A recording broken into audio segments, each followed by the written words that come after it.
So now Miklos is mixing the epoxy.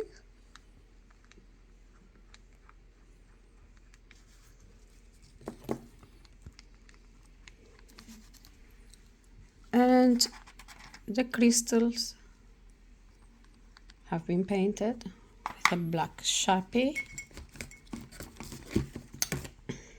We actually use these ones. You can see here the crystals. We use the Sharpie.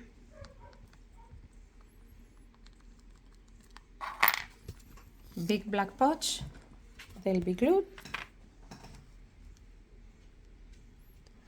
So he's showing us here the first piece.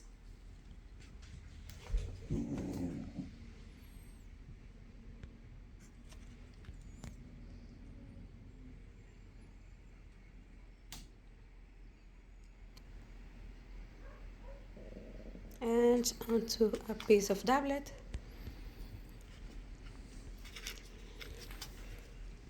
He's going to grab another piece of crystal, little bit of epoxy mixed, and it goes